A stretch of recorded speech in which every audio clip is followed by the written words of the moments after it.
نبی پاک صلی اللہ علیہ وسلم کی حدیث ہے مسلم میں طبرانی میں، حضور نے فرمایا آؤ میں تمہیں پچھلے زمانے کے ایک ایماندار نوخیز ولی اللہ کی بات سناؤں۔ پچھلے زمانے حضور نے فرمایا پچھلے زمانے میں ایک بادشاہ جادو کے زور پہ حکومت کرتا تھا۔ جب وہ ایک جادوگر اس نے رکھا ہوا تھا تو جادوگر اس کو جادو بتاتا، وہ جادو کے زور پر حکومت کرتا۔ جادوگر بوڑھا ہو گیا تو کہنے لگا بادشاہ کوئی نوجوان میرے پاس بھیج دے، اب میں بوڑھا ہو گیا ہوں میرا پتہ کوئی نہیں کب مر جاؤں۔ ایک نوجوان کی ڈیوٹی لگائی، بڑا زیرک سمجھدار، اپنے رعایا میں سے چن کے جو ذہین فطرت مزاج بچہ تھا وہ اس نے لگایا۔ اللہ کے محبوب علیہ الصلوۃ والسلام فرماتے ہیں بچہ جادو سیکھنے لگا، وقت گزرنے لگا۔ بچہ جب جادو سیکھنے جاتا تو رستے میں ایک راہب بھی تھا جو انجیل جانتا تھا، وہ اللہ اللہ سکھاتا، لوگوں کو حضرت عیسیٰ علیہ السلام کی تعلیمات سے آگاہ کرتا۔ اس نے دیکھا کہ یہاں بھی لوگ اکٹھے ہیں تو وہ بچہ اس راہب کے پاس بھی اٹھنے بیٹھنے لگا۔ اب جب اس کے ساتھ اس کی گفتگو بڑھنے لگی تو اس کو باتوں میں لذت آنے لگی۔ اس نے راہب نے پوچھا کہ تو کون ہے اور کس طرح سے آیا ہے، کیا تیرا معاملہ ہے؟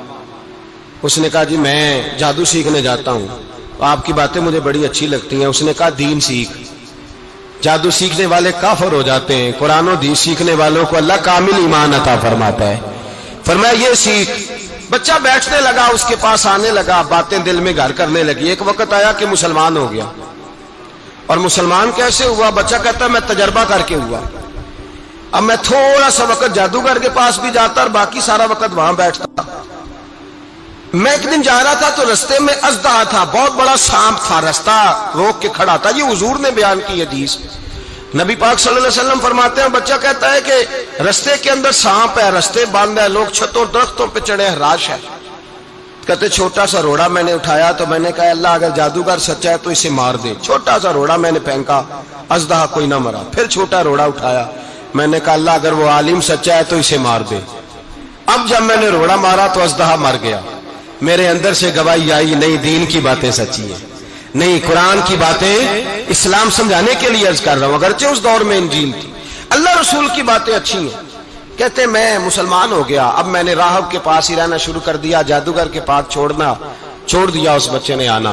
بادشاہ پوچھتا کہاں زیادہ وقت گزارتے ہو تو وہ بات گول کر دیتا، وقت تیزی سے بڑھنے لگا۔ اللہ نے اس نوجوان میں طاقت پیدا کر دی، اب وہ اس کے اندر نا اللہ نے توانائی روحانیت پیدا کر دی، ابھی جوان ہے، 14-15 سال عمر ہے۔ اللہ نے اب جو بیمار بھی آتا وہ دعا کرتا تو اللہ صحت عطا کر دیتا، جو بھی آتا۔ بادشاہ کا ایک درباری تھا، بادشاہ کو پنکھا جلتا تھا، وہ اندھا ہو گیا، کوئی ایسی تکلیف آئی کہ نابینا ہو گیا، بڑے علاج کرائے شفا نہیں ہوئی۔ کسی نے اس بچے کا پتہ بتایا کانوں میں، اس کے پاس گیا تو بچہ کہنے لگا شفا تو ہو جائے گی پر کلمہ پڑھنا پڑے گا، مسلمان ہونا پڑے گا، جس پیغمبر کا میں غلام ہوں تجھے بھی بننا پڑے گا، دین پہ عمل کرنا پڑے گا، اللہ شفا دیتا ہے۔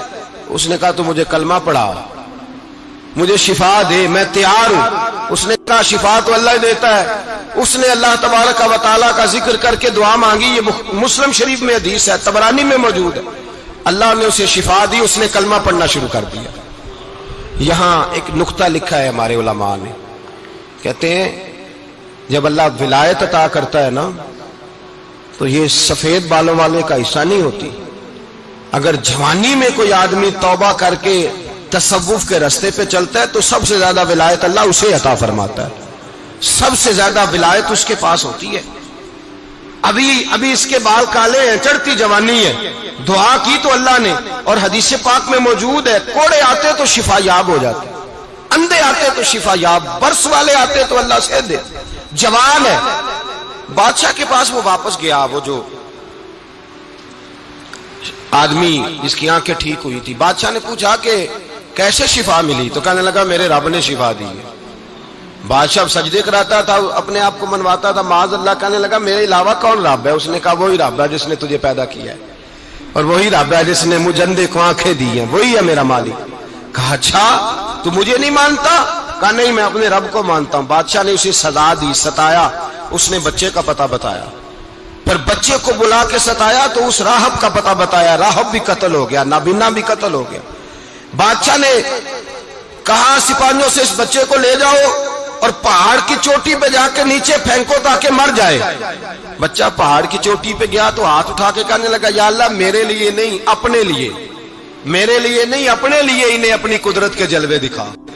میرے لیے نہیں، اللہ کے بندے اپنی جان بچانے کی دعائیں نہیں مانگتے، اپنے لیے انہیں اپنی قدرت کے جلوے دکھا. یہ دعا مانگی، جتنے لوگ ساتھ آئے تھے وہ سارے زمین پہ گرے اور سب مر گئے، پہاڑ سے گر کے مر گئے. بچہ واپس سیدھا بادشاہ کے پاس کہنے لگا لو بھائی میرے رب نے مجھے بچا لیا ہے. جوان کا ایمان دیکھو، میرے رب نے مجھے، بولو میرے اللہ نے مجھے ایمان کی گواہی دے رہا ہے، میں بچ گیا ہوں، تو جھوٹا ہے، میرا رب سچا ہے. اس نے کہا لے جاؤ اس کو دریا میں، کشتی میں بٹھاؤ، بیچ دریا کے جا کے دھکا دے دو. بیٹھے کشتی میں، دریا کے بیچ گئے، اور جب جا کے وہاں اس کو دھکا دینے لگے تو اس نے کہا اللہ میرے لیے نہیں اپنے لیے انہیں اپنی قدرت کے جلوے دکھا. بس ایک طوفان سا آیا، جتنے سپاہی ساتھ آئے تھے ڈوب کے مر گئے. وہ بچہ اٹھا اور سیدھا پھر بادشاہ کے پاس، اسی کے پاس کہنے لگا لو بھائی میرے رب نے مجھے بچا لیا ہے، تیرے پاس آیا ہوں. وہ کہنے لگا تو کیا مصیبت میرے گلے پڑ گئی ہے، کیسے جان چھوٹے گی؟ تو بچہ کہنے لگا اگر تو مجھے باندھے درخت کے ساتھ اور سارے ملک کو بلائے، لوگوں کو اکٹھا کرے، پھر تو مجھے تیر مارنا، میں تجھے بتاؤں گا کیسے مارنا ہے، میں مر جاؤں گا. اللہ کا بندہ نوجوان ایمان دیکھو، مرنے کے طریقے بتا رہا ہے، میں تجھے بتاؤں گا میں کیسے مروں گا. یہ بات کہی، بادشاہ نے سارا مجمع جمع کیا، ملک سارا باہر آ گیا، درخت کے ساتھ باندھ دیا. کہنے لگا بھائی لوگوں یہ مجھے مارنا چاہتا تھا، مار نہیں سکا، اب میں اسے بتانے لگا ہوں کہ میں کیسے مروں گا. اسے کہو جب تیر مارے تو ساتھ میرے رب کا نام بھی لے، میں اپنے رب کے نام پہ جان دوں گا، ایمان کی پختگی میں اللہ کے نام پر جان دوں گا. اسے کہو رب کے نام پہ مارے، مر جاؤں گا. بادشاہ نے اللہ کہہ کے تیر مارا، پیشانی میں لگا، بچے کی روح پرواز کر گئی. جتنا مجمع کھڑا تھا سارا کلمہ پڑھ کے مسلمان ہو گئے، سارے مسلمان ہو گئے سارے. میرے رسول پاک سید عالم صلی اللہ علیہ وسلم نے نوجوانوں کو بتایا جب تمہارے اندر ایمان کی قوت آئے گی تو اللہ تمہاری مدد کرے.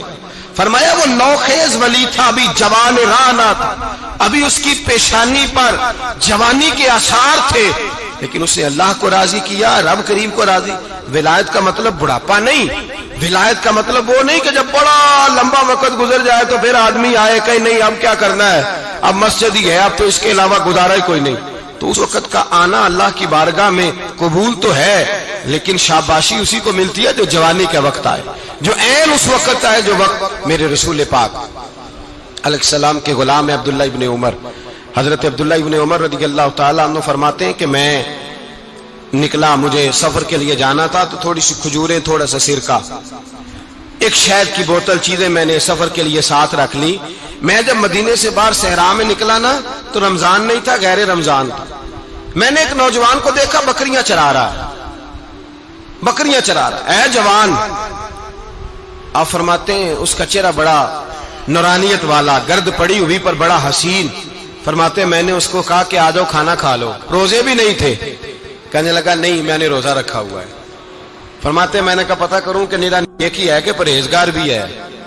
نیک وہ ہوتا ہے جو نماز پڑھے روزہ رکھے، پرہیزگار وہ ہوتا ہے جو گناہ سے بچے، وہ پرہیزگار ہوتا ہے. کہا پتہ کروں پرہیزگار بھی ہے کہ نہیں. کہتے میں قریب گیا تو میں نے جا کے اس کو کہا بھائی تیری بکریاں بڑی پیاری ہیں، میرا دل کرتا ہے ایک بکری مجھے دے دو.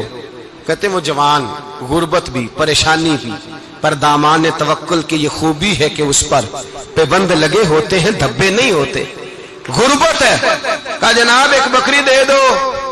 آنے لگا جناب بکریاں میری نہیں، بکریوں کا مالک کوئی اور ہے.